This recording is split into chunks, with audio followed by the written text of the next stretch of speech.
Eu vou trocar um pouquinho aqui algumas questões com relação à pensão por morte.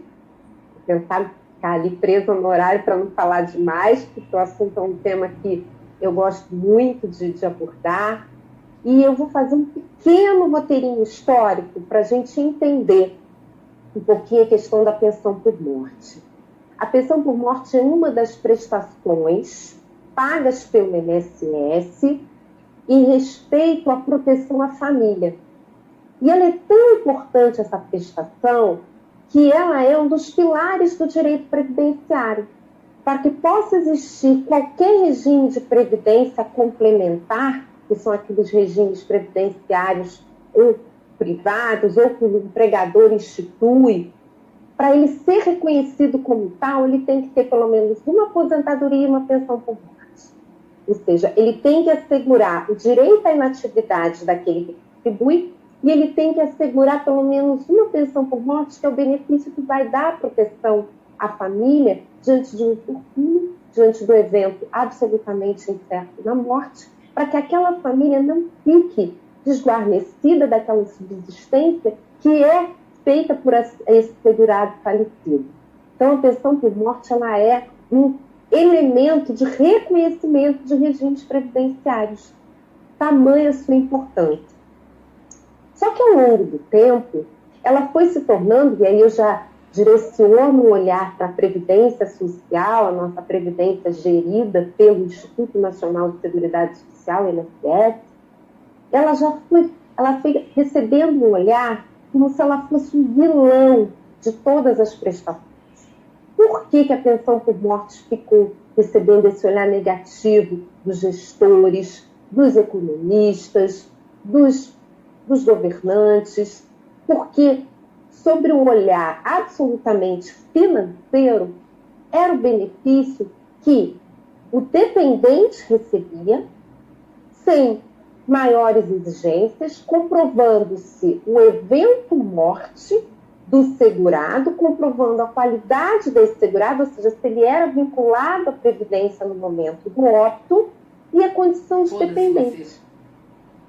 Excetuando os filhos não inválidos, que têm idade, que têm um marco, o termo final de recebimento dessa pensão, o cônjuge, o companheiro, o filho inválido, eles não tinham tempo para receber. Eles poderiam receber de forma vitalícia.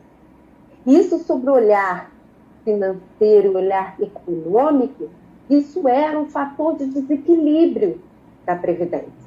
Por quê? Porque eu permitia essas pessoas usufruírem de benefícios, independentemente do tempo de contribuição do segurado que faleceu, sem nenhuma restrição com relação ao tempo, lembrando que apenas o filho tinha um limite da idade, e essas pessoas poderiam, sem nunca terem contribuído, usufruindo apenas da condição de segurado que faleceu, usufruir desse benefício por longo tempo, por tempo vitalício. Então, isso recebeu dos gestores um olhar de muita reprovação.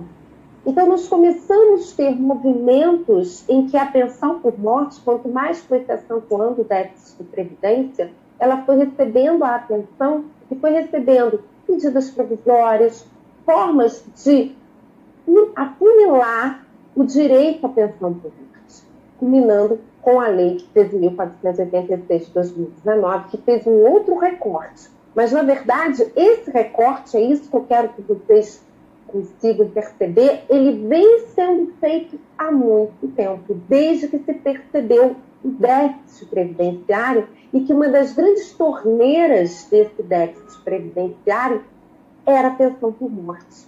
Eu não ter limites nessa percepção e permitir pessoas que talvez tivessem outras fontes de renda, outras percepções de rendimentos, que tivessem numa idade com plena capacidade laborativa, ficassem apenas dependendo dos seus rendimentos da Previdência e, com isso, alargando a saída de recursos previdenciários.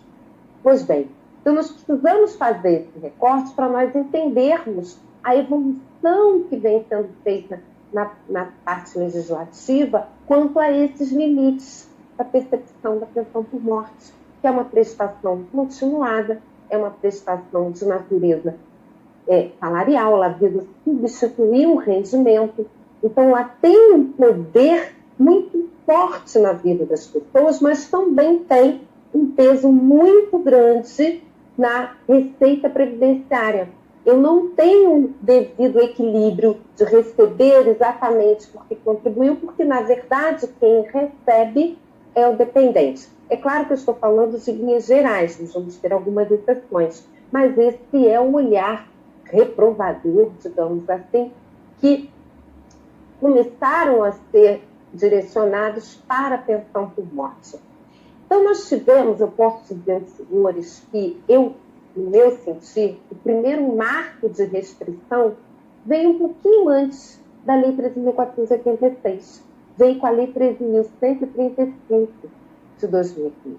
Ela já fez um grande recorte na pensão por morte, já pegou muita gente desprevenida, muita gente foi pega de surpresa quando viu os requerimentos, porque essa lei, uma forma só, apenas essa lei, ela conseguiu colocar condições com relação à idade do cônjuge ou companheiro sobrevivente, ela conseguiu colocar um limite de tempo de convivência, ela colocou uma exigência de contribuições, reconhecendo que como o cônjuge não tinha um critério de idade que tornaria um termo final para o seu recebimento, foi imposto um mínimo de convivência e um mínimo de contribuição, como se fosse uma carência para a pensão por morte específica para o cônjuge ou companheiro. Não é bem uma carência, mas é como se fosse, porque na verdade ele vai receber, mas vai receber de forma diferenciada.